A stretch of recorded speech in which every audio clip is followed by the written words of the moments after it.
sentados en el living, estamos con alguien que sabe mucho de política, alguien que se hizo todos los análisis habido y por haber y que acá nos va a venir con el resumen final de lo que fueron las PASO 2023. Eric Germán, ¿cómo estás? Bienvenido a Glan TV. Hola Marcos, un gusto estar acá nuevamente con vos y felicitarte por esta terna del Martín Fierro Federal. Ojalá lo ganen. Ojalá lo ganen. Vamos con todas las ganas de traer la estatuilla acá a Catamarca sobre todo. Porque competimos con todas las provincias, así que si gana alguien de Catamarca, bienvenido sea para todo, para dejar bien en alto la provincia sobre todo. Totalmente.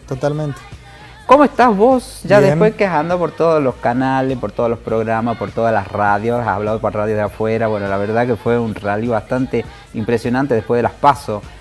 ¿Qué es lo principal que nos dejó más allá que los votantes decían que Milei ganaba, pero la clase política le daba con un caño?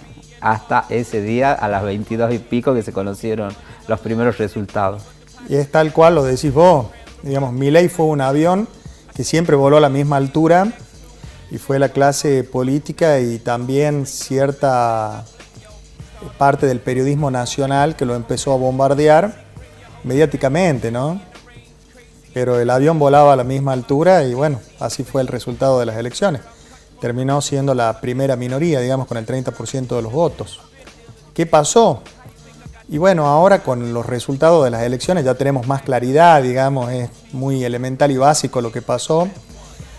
Tanto el Frente de Todos como Juntos por el Cambio, desde el 2019 al 2023, perdieron casi el 40% de su base electoral.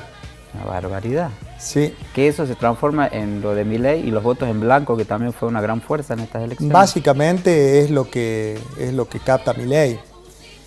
La gente entendió que tanto el Frente de Todos como Juntos por el Cambio no eran alternativas antitéticas, sino que eran más de lo mismo y prefirió probar con una tercera opción. Es como tener dos diques que están perdiendo agua permanentemente y se te forma otro dique, un tercer dique, que es Milei. Digamos, la virtud de Milei... Y que lo llenó de golpe. Claro, la virtud de Milei es haber construido ese tercer dique con una apuesta a futuro de que con la pérdida de agua de los dos principales diques se le iba a llenar el suyo. Y se llenó en mayor medida que los otros dos, digamos. Pero claro, fue efectivamente así, ¿no? Después que fue el 13 de agosto las elecciones acá en Catamarca, el candidato de Milei sacó un 20% del electorado de los votos. ¿El candidato a gobernador? El candidato a gobernador.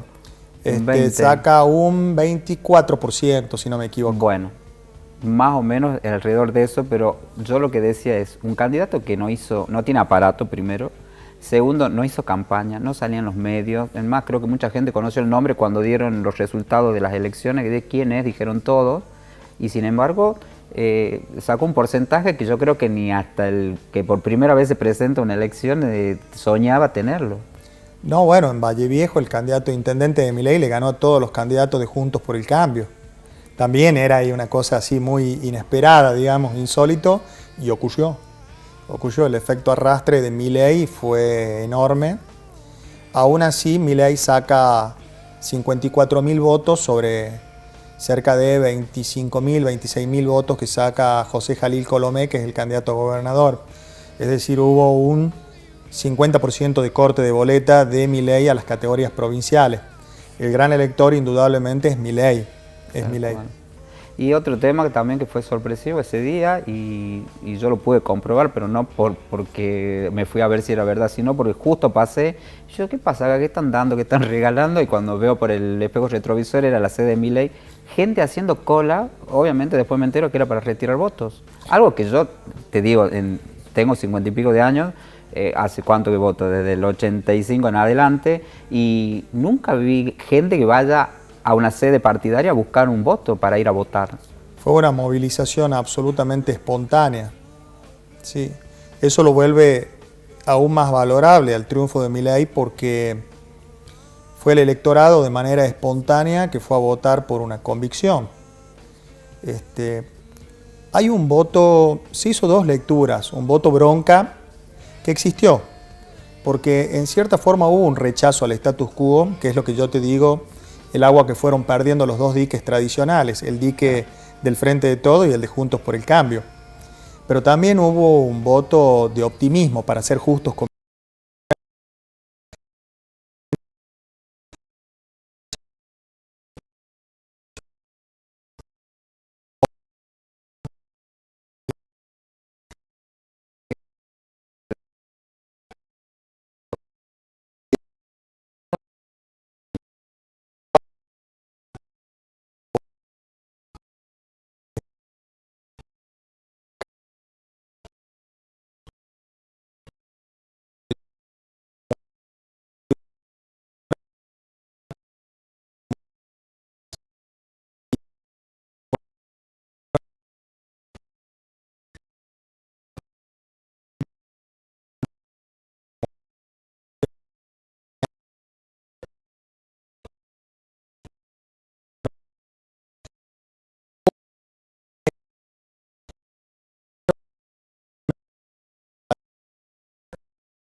eso entra dentro de lo que es el electorado cautivo o voto clientelar, se denomina técnicamente, y es algo que siempre le da a los oficialismos un porcentaje de votos que les permite imponerse sobre las fuerzas opositoras. Es muy difícil luchar contra eso. En honor a la verdad, el Frente Cívico y Social lo hizo en Catamarca durante 20 años, ahora lo hace Unión por la Patria, digamos, también lo hace. Pero bueno, son esas ventajas que tienen los oficialismos. No solo es voto cautivo, digamos, hay buenos candidatos dentro de lo que es el oficialismo, tienen un voto a favor de la gestión, hay un voto de aprobación a la persona, pero también tienen ese piso de voto clientelar que existe la compra, digamos, uno conoce. Pero lo de Santiago del Estero es como un poco exagerado, ¿no? Un bono de 400.000 pesos porque no dejan de ser recursos públicos. Tal cual. Entonces uno dice, eso tendría que ir a mejorar la educación pública, la salud, infraestructura productiva. Destinarlo así a una cuestión salarial en un contexto electoral es un poco demagógico. Pero bueno. Sacando que todos nos quedamos, creo que todo el país se quedó con 400 lucas para, bueno, en fin. El otro tema te quería preguntar, acá sacó un 20-24% el candidato a gobernador de Milei. Y hubo un 20 y pico también de votos en blanco. Sí. Hago esta, y 40% sacó el oficialismo. En la categoría de gobernador. De gobernador. Saca un poco más del 50%. Pero si vos decís, sumás los votos en blanco, todos toman la decisión de votar en las generales y se van a Milei. Sí. Al gobernador. Estaría acercándose muchísimo a lo que es el oficialismo hoy, acá en Catamarca. En realidad... Y teniendo en cuenta esto que dijiste también sí. recién, que las colectoras, muchos de esos votos que quedaron fuera del oficialismo, podrían ser votos cautivos. Yo no creo que la Libertad Avanza pueda alcanzar al justicialismo catamarqueño, porque sacaron en las categorías provinciales más del 50% de los votos, y en las categorías de intendente, por ejemplo, Gustavo Sadi sacó más del 55% de los votos, lo que lo convierte en fuerzas de mayoría absoluta. Más del 50% claro. Ya es una mayoría absoluta. Pero sí podría desplazar a Juntos por el Cambio del segundo lugar, y eso sería grave en términos de lo que es la Unión Cívica Radical en Catamarca. Y el otro tema que yo también lo analizaba, y de hecho lo hablé acá con candidata a diputada de Libertario, es decir, Me imagino que ustedes deben haber, te dije esto, ustedes deben haber armado las listas diciendo, che, nos faltan candidatos, ¿querés ser candidato a diputado? ¿Querés ser candidato? Sí, sí, mete total, sí. Y hoy en día, con estos números, estoy entrando a ser diputado. Con lo cual ya no pasa a ser de, bueno, poneme relleno, hoy voy a ser parte activa de la política. Sí, sí. Es decir, pasaron de ser candidatos testimoniales a pelear candidaturas efectivas, ¿no? Sí, eso hay que ver cómo impacta después en la calidad de la representación política que lleven adelante, porque hay gente que no tiene mucha experiencia política ni partidaria. No estoy diciendo que vaya a ser malo ni bueno, pero hay que seguirlo de cerca después en el futuro. Pero que vos vas y haces frente a un aparato que ya viene hace rato, hace años, y que si no te absorbe, si no le haces frente, te absorbe. Claro, de pronto van a tener una cuota de poder importante, sobre todo los diputados de La Libertad Avanza, porque estarían en condiciones de meter entre 3 y 4 diputados, que se los restarían linealmente a los diputados Juntos por el Cambio. Es decir, los radicales antes del cierre de listas se peleaban por entrar entre los primeros 9. Y ahora entre los primeros 3, 4. Los primeros 4 o 5. Es una crisis importante la que está viviendo el radicalismo ahora. Algo yo me entero, algunas cosas, pero es importante la discusión adentro de la Unión Cívica Radical por este fenómeno. Y espera que empiecen a mandar al frente culpables, ¿no? Cuando se estaban midiendo los trajes varios, se dan con que no va a haber, que colgar de nuevo. Lo van a tener que colgar de nuevo. Sí. Y esto de a nivel nacional, que 17 provincias haya ganado Milei, que creo que yo creo que ni Milei se lo esperaba, creo. Y es parte de este 40% de electorado que ha perdido Juntos por el Cambio y 40% de electorado que ha perdido. Cada uno ha perdido más o menos 4,5 millones de votos, ¿no? No es poco. Barbaridad. Cada espacio estamos hablando. O sea, 9 en total. En total 9 millones. Y si Milei saca 7 millones de votos. Entonces hay que preguntarse qué hizo Juntos por el Cambio en estos últimos años, qué hizo el Frente de Todo en estos últimos años, que perdieron tanta agua esos diques, ¿no? Y que alguien que recién sale, porque digamos que Milei no tenía el aparato, salió solamente en medios nacionales, salió diciendo algunas cosas muy puntuales y armando polémicas con otros dichos de él, y sin embargo eso hizo que se viralice, y yo creo que para mí la gran campaña de Milei fue en las redes sociales. Totalmente, totalmente. A ver, Milei saca el 50% de los votos en Salta y no fue nunca. O sea, ¿cómo llegó tanto el mensaje de Milei a Salta? Y por las redes, TikTok, y bueno, ahí es increíble. Milei de alguna manera, mira, se me ocurre una metáfora ahora, es un poco el arca de Noé. Él construyó el arca de Noé, vino el diluvio y subió en... Y tenía subido arriba uno en cada provincia. Claro, entonces es un poco eso. Se anticipó al diluvio, construyó el arca y le fue bien. Es decir, construyó el dique, los otros diques perdieron más agua de la que todos nos imaginábamos y apareció este tercer dique. ¿Y vos cómo ves el panorama de acá a octubre? Yo creo que Milei va a seguir creciendo en intención de voto. Lo que no sé es si le da para ganar en primera vuelta. Con lo que sacó ahora, estamos hablando de, con lo que sacó en las PASOs, si vos lo trasladás linealmente a octubre, no ganaría en primera vuelta porque el sistema electoral argentino es un sistema de mayoría calificada para presidente. Vos tenés que sacar, para ganar en octubre, más del 45% de los votos. Milei sacó el 30% ahora. O sea, tendría que sumar 15 puntos para ganar en octubre y no ir a un balotaje. O entre 40 y 45, pero con diferencia de 10 puntos con el que le sigue. No sé si logra alguno de esos dos requisitos, porque algunas encuestas nacionales le están dando 37 puntos. Entonces, no llegaría a los 40. ¿Y en segundo término quién? Y hay encuestas que lo dan a Massa, otras encuestas que la dan a Patricia. Es todo un entrevero. Y nadie entiende nada. Es decir, que yo creo que después de lo que pasó el 13, todo el mundo quedó descolocado. Sí. Todo el mundo, la clase política, los ciudadanos. Yo creo que los únicos que no quedaron descolocados fueron los jóvenes, que era lo que... Voy a hablar con cualquier pibe, y dijo, yo sabía, yo lo voté y voy a cambiar, y hay gente grande que le dice, pero vos estás loco, que esto, que aquello. A mí no me vas a cambiar de parecer. A mí me llegaron mensajes de WhatsApp de gente joven preguntándome cómo hacía para votarlo a Milei porque no estaban los votos en las escuelas. Y como sabían que yo era licenciado en Ciencias Políticas, me consultaban a mí y ahí yo les podía asesorar que tenían que ir al partido, porque eso fue en el transcurso de la mañana.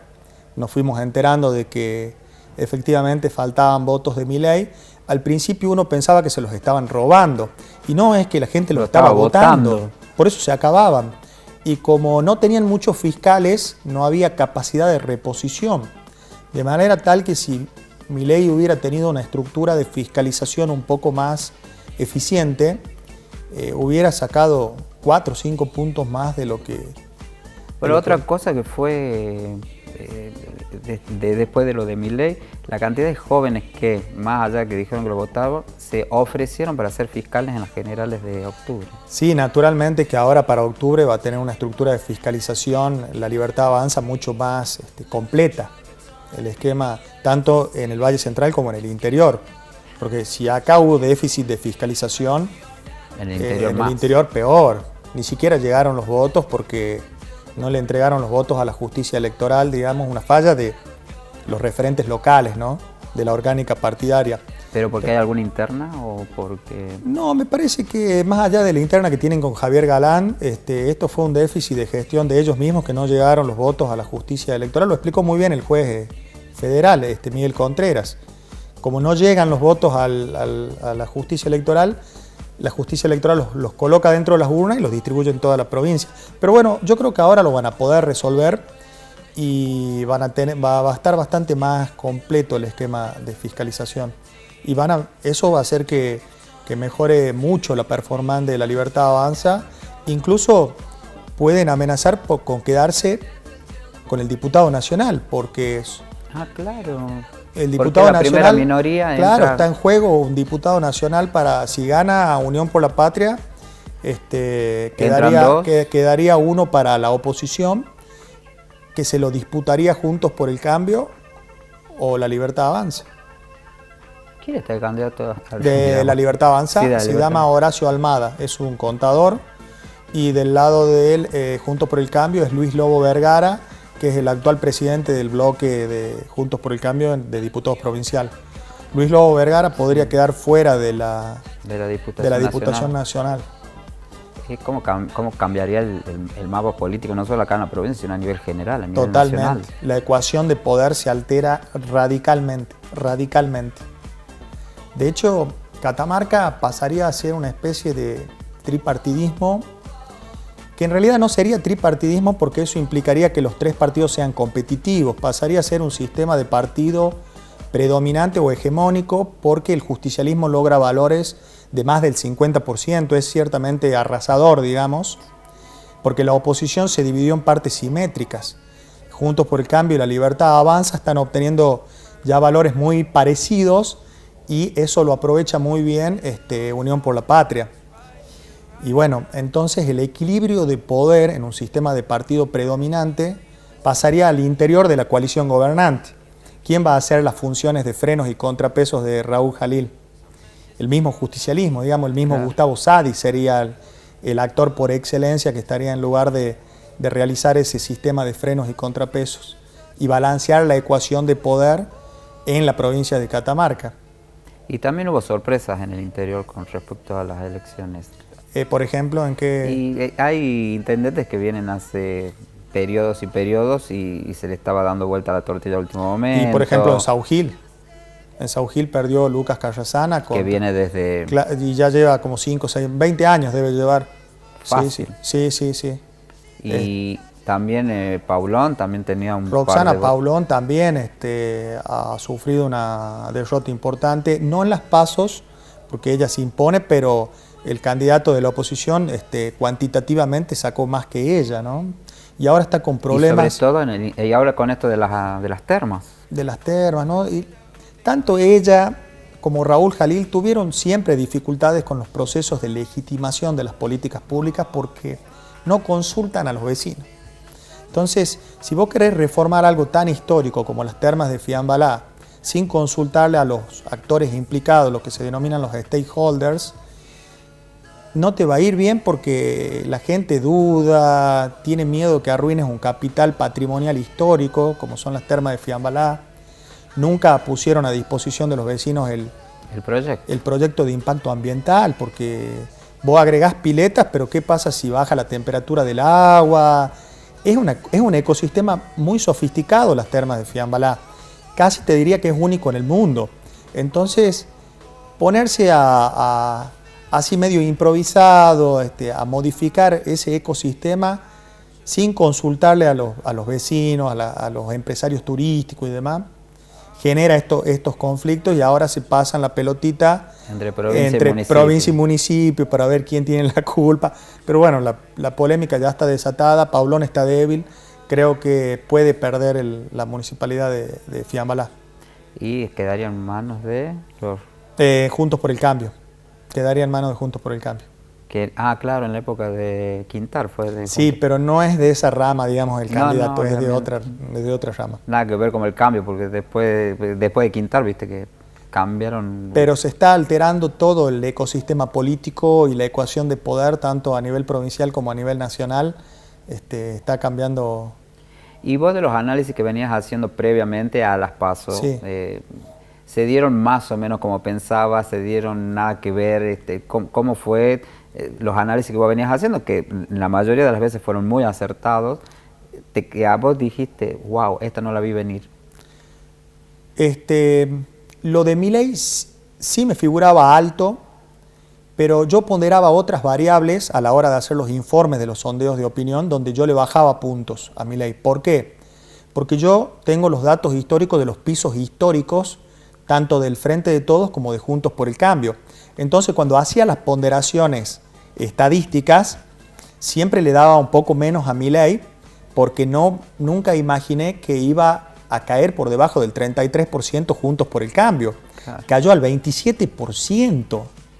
Es decir, desde el 82 a esta parte, el radicalismo nunca hizo una elección tan mala. Entonces, claro, uno cuando hace los sondeos de opinión y después hace los informes, que es lo que vos ves en las redes sociales y demás, pondera variables. No es el análisis, no son los datos crudos los que vos recabás, lo que pasa linealmente un informe. Tenés que ponderar un montón de variables. Y en esas ponderaciones estaban los pisos históricos que se desplomaron. Por eso hay un ciclo que se está terminando de Juntos por el Cambio.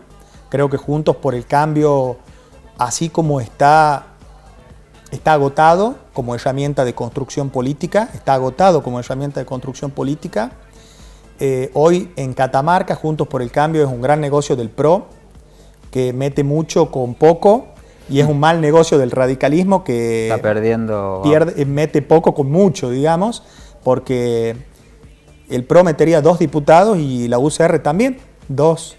Y un partido tiene 1.500 afiliados y el otro 44.000 afiliados. Entonces, fíjate quién está haciendo negocio y quién no. Entonces, creo que van a tener que replantearse otro esquema de construcción política o volver al viejo Frente Cívico y Social como una especie de alianza provincial, o que vean qué van a hacer. Pero así como está Juntos por el Cambio, ya no sirve como herramienta electoral, porque La Libertad Avanza indudablemente va a seguir creciendo. Y como estamos, yo creo que sí, sobre todo acá, que yo nunca me esperé que... Y de ahí en lo que yo creo que sí acerté fue en los resultados electorales del justicialismo. A mí siempre Gustavo Sadi me daba muy bien y efectivamente tuvo un triunfo arrasador en la capital. De hecho, acá lo dijiste la primera vez que viniste, de que si se quería abrir Gustavo Sadi de las generales y hacer la elección él solo... Claro, si él iba a quedar un gobernador sin legitimidad. Claro, porque Raúl Jalil, si Gustavo Sadi iba a un escenario de pasos contra Raúl Jalil, se las ganaba, pero hoy ya lo sabemos por los resultados, ganaba ampliamente y era el precandidato a gobernador y posiblemente el gobernador. Gustavo Sadi saca 7.000 votos más que Raúl Jalil en la capital. Y eso sí le acerté en las encuestas, porque la imagen negativa de Raúl Jalil siempre me dio alta. Todos los últimos 2 años me daba más del 70%. Y lo termino constatando cuando veo que él saca 7.000 votos menos que Gustavo Sadi. En Valle Viejo, José Luis Martínez y Susana Centeno, las dos colectoras de intendente, sacan 11.000 votos y Raúl Jalil saca 8.000 votos, saca 3.000 votos menos. Y en Fray Mamerto Esquiú, todas las colectoras del justicialismo a intendente sacan 5.000 votos y Raúl Jalil saca 4.000 votos. Es decir, en el Valle Central de Catamarca, Capital, Valle Viejo y Fray Mamerto Esquiú, Raúl Jalil saca 11.000 votos menos que todas las colectoras de intendentes. O sea que eso ahí va, lo de la imagen negativa. Y la poca intención de voto. Es decir, en otras palabras, ¿quién le da el triunfo a Raúl Jalil? Y los intendentes del justicialismo lo terminan levantando. Son como grandes trampolines que le permitieron a él impulsarse y saltar a la pileta de la gobernación. Sin esos trampolines yo estoy seguro que no ganaba. No había segundo mandato tampoco. Y claro, porque en definitiva él fue astuto en ganar la candidatura de gobernador y usar los intendentes como trampolines. Sobre todo el trampolín más alto, que es el de la capital, que fue el de Gustavo Sadi. Aún así saca 7.000 votos menos. Sí, hubo un gran corte de boleta. Creo que la primera elección, si mal no recuerdo, que hay tanto corte de boleta. Hay que cortar 7.000 boletas, ¿no? Y ese es el propio justicialismo que lo cortó. Y te digo que era difícil cortarlo. Porque y era largo el voto, no. Sí. Pero yo creo que el mismo justicialismo mucho no lo acepta como candidato. Bueno, es una autocrítica que tendrá que hacer él, obviamente, como gobernador. Y la última pregunta sí. que te hago, Eric, vi un posteo que hiciste que necesitas de casi 120.000 fiscales para una elección a presidente. Sí. Y que con el voto electrónico 0 y con el otro voto... Con la boleta única 0. Claro, porque en este sistema de boletas individuales, si vos no tenés tu fiscal que te reponga los votos o que esté en el conteo cuidando los votos para que te los computen, perdés las elecciones. Y en la Argentina hay 120.000 mesas para votar. Entonces yo creo que hay que pasar a una reforma del sistema electoral argentino y avanzar acá en Catamarca urgente a una reforma del sistema electoral catamarqueño. Bueno, yo estuve de fiscal por determinadas cuestiones puntuales. Vos no sabés lo que es contar esas boletas de papel enorme y además con los cortes. Tenés que contar casi 7, 8 veces lo mismo, porque después te empiezan a aparecer los cortes. Entonces te puede aparecer un gobernador solo, un diputado solo, un concejal solo. Por ejemplo, en el caso de Valle Viejo había 5 colectoras de concejales solo de Susana Centeno. ¿Vos sabés lo que? Salimos a las 11:30 de la noche y yo le tuve que colaborar a la presidenta de mesa, que estaba un poco confundida, cómo era el método para contabilizar los votos en blanco, porque después tenés que restar. Es toda una serie de cálculos. Con el voto electrónico eso se resuelve en 5 minutos. Con la boleta única de papel contás una sola vez, pero acá vos estás obligado a contar 7, 8 veces lo mismo, porque tenés que agarrar los distintos fragmentos. Claro. Es como armar un rompecabezas. Te digo, salí con dolor de cabeza del cuarto oscuro, mareado. Pero si uno que iba a votar, que es solamente ver qué es lo que querés votar y querés hacer corte, cuando veías el chorizo de cada voto y que era toda el aula con votos, decir, oh, no. No podemos seguir así. No podemos seguir así. Estamos en la época de no sé. Yo creo que la política... creo que en la política va a haber cada vez más candidatos, con lo cual si seguimos con el mismo sistema vamos a tener votos mucho más largos. Por supuesto. Esa es la tendencia. Entonces... hay que ir a una reforma. La política no solo tiene que tener políticas públicas de salud, de educación, sino que también tiene que tener políticas públicas de calidad democrática y electoral. Entre esas políticas públicas tiene que estar la reforma del sistema electoral catamarqueño. Está muy arcaico y es poco práctico, es muy poco práctico. Y tampoco puedes afectar tanta gente para una... Es injusto, porque afectas a muchísima gente. Te digo que cada mesa tenía 350 electores. ¿Vos sabés lo que es para un pobre presidente de mesa fiscalizar 350 electores? Quedás desbordado, estaban todos desbordados los presidentes y los vicepresidentes de mesa y los fiscales generales también. Y no quiero imaginarme lo que fueron por primera vez, ¿no? Porque muchos de esos estaban por primera vez y se veían en un mar de dudas que si había alguien con un poquito más de experiencia se las podía sacar, pero si no, tenían que estar hablando por teléfono y que te atiendan para resolverte la cuestión. Ese es el tema. Eric, muchísimas gracias por llegarte acá a Gran TV. Seguro que te vamos a estar molestando antes de octubre, porque obviamente que esto va a ir cambiando de acá hasta octubre. Yo creo que va a haber muchas cosas por analizar. Está todo abierto, Marco. Está todo abierto. Muchísimas gracias a vos. Ahí estaba, analizamos un poquito lo que fueron las elecciones. Lo escucharon por todos lados, pero acá la palabra final y lo que se viene ahora para octubre. Pausa acá en el programa y ya volvemos con más.